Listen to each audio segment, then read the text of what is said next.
अर्धापूर यांच्या वतीनं आयोजित केलेला आजचा हा शिवजयंती सोहळा, या ठिकाणी उपस्थित असलेले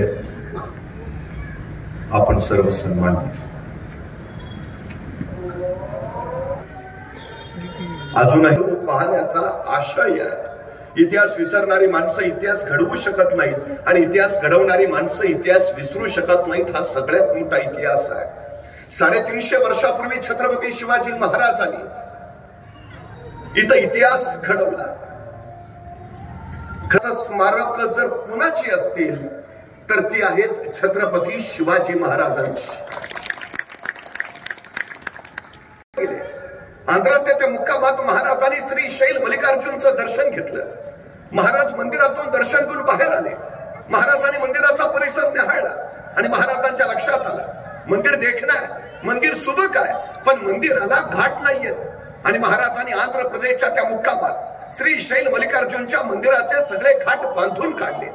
आतापर्यंत अनेक राजे महाराज आले गेले असतील, अनेकांनी ते मंदिर पाहिलं असेल, त्या मंदिराला घाट नाही ते अनेकांच्या लक्षात आलं असेल, पण ते घाट बांधावे असं वाटलं कुणालाही नाही. ते वाटलं फक्त छत्रपती शिवाजी महाराजांना.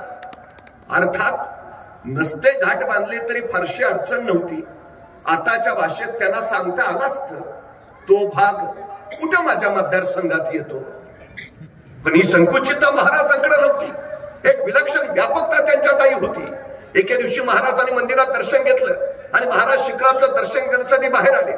महाराजांनी दर्शनासाठी मंदिराच्या शिखराकडे पाहिलं आणि महाराजांच्या लक्षात आलं मंदिराच्या प्रत्येक कोपऱ्यावर एक गोपूर आहे, पण उत्तरेच्या बाजूचं गोपूर बांधायचं राहिलंय. आणि महाराजांना तत्काळ वाटलं हे अपूर्ण राहिलेलं गोपूर बांधायलाच हवं. महाराजांनी आंध्र प्रदेश मधले मजूर बोलावले. त्यांना सांगितलं हे अपूर्ण राहिलेलं गोपूर बांधून पूर्ण करा. किती खर्च येईल? मजुरांनी रक्कम सांगितली. महाराजांनी तत्काळ पैसे दिले. गोपूर बांधून पूर्ण करा. महाराजांना ऐसा राजा होणे नाही, या राजांचं अस्तित्व इथं राहायला हवं. या राजांकडून आपल्याला प्रेरणा मिळायला हवी. काय करता येईल? आणि एक मजूर म्हणाला आपण असं केलं तर हे जे 4थं गोपूर आपण बांधलंय त्या 4थ्या गोपुरात आपण महाराजांचीच मूर्ती बसवली तर उत्तम उत्तम उत्तम म्हणे आश्चर्य वाटेल.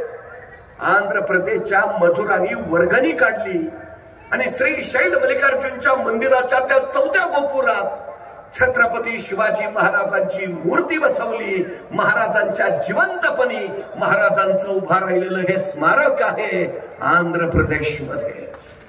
महाराजांनी तिथंच एक ध्यान मंदिर सुद्धा उभा केलेलं. काळाच्या ओघात त्याची पडझड झाली. आज त्याच ठिकाणी छत्रपती शिवाजी महाराजांचं स्फूर्ती मंदिर उभं आहे. कधी गेलात आंध्रा तर जरूर बघूया. दक्षिण दिग्विजय करून महाराज परत निघाले.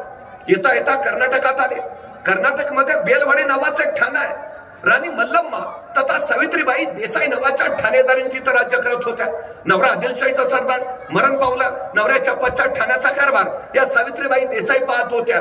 आमचा दादाजी नावाचा सरदार, त्याला असं वाटलं की सगळं जिंकत निघालोच आहे तर बेलवाडीचं ठाणंही जिंकावं. कुणी सावित्रीबाई म्हणून आहे सहज पराभूत करता येतील. त्यांनी मोजकं सैन्य घेतलं. त्या बेलवाडीच्या ठाण्यावर हल्ला चढवला. पण बाई मोठ्या चिवट आणि जिद्दीच्या, त्यांनी दादाजींचा सपशेल पराभव केला. सावित्रीबाईंनी आपला पराभव केलाय हे जर राजानं कळलं तर दादाजींनी पुन्हा प्रचंड फौज उभा केली. पुन्हा बेलवाडीच्या ठाण्यावर हल्ला चढवला. त्या सावित्रीबाई निघाल्या. अचानक थबकल्या. गर्दिशी मागं वळाल्या. स्वतःचं तानं बाळ त्याने आपल्या सोबत घेतलं आणि म्हणाल्या आता चला. तानं बाळ घेतलेल्या सावित्रीबाई कैदी म्हणून महाराजांच्या समोर उभा राहिल्या. त्यांना माहिती आहे आपण पराभूत आहोत, आपण कैदी आहोत. हे राजात आपल्याला शिक्षा सुनावणार, सजा फरमावणार. पण महाराजांनी काही शिक्षा सुनावण्या अगोदरच सावित्रीबाई सरकन पुढे झाल्या आणि स्वतःच्या हातातलं तानं बाळ त्यांनी महाराजांच्या मांडीवर ठेवलं आणि त्या महाराजांना म्हणाल्या मी तुमची दोषी आहे, मी तुमची कैदी आहे. काही शिक्षा द्यायची असेल तर ती मला द्या, पण या सगळ्या प्रकारात माझ्या या तान्या बाळाचा काही दोष नाही. त्याला दोषीश नको. आपल्या मांडीवर असलेल्या त्या तान्या बाळाकडे बघून महाराजांनी स्मित केलं. चिटणीसाला इशाराच झाली.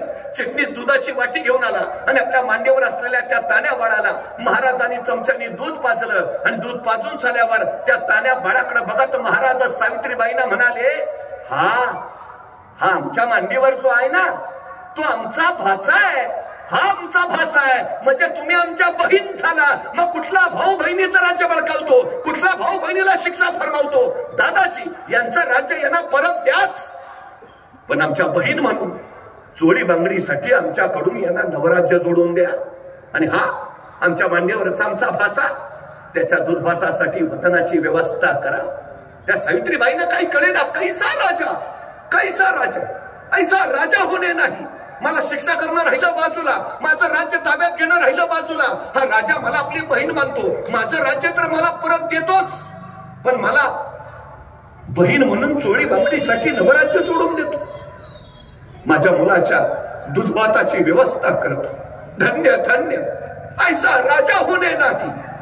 या राजांची ही कीर्ती चिरंतन राहावी म्हणून या सावित्रीबाई देसाईंनी या प्रसंगाची 3 दगडी शिल्प तयार केली. म्हणजे महाराज बसले, त्यांच्या मांडीवर ते दानव बाळ आहे, महाराज त्याला चमच्याने दूध पाजताय आणि शेजारी त्या सावित्रीबाई देसाई उभा आहे. कधी गेलात कर्नाटकात तर धारवाड नावाचा जिल्हा आहे, त्या धारवाड जिल्ह्यात यादवाड नावाचं गाव आहे. त्या यादवाड गावात एक मारुतीचं मंदिर आहे आणि त्या मारुतीच्या मंदिरात सावित्रीबाई देसाईंनी कोरलेलं छत्रपती शिवाजी महाराजांचं हे दगडी शिल्प आहे.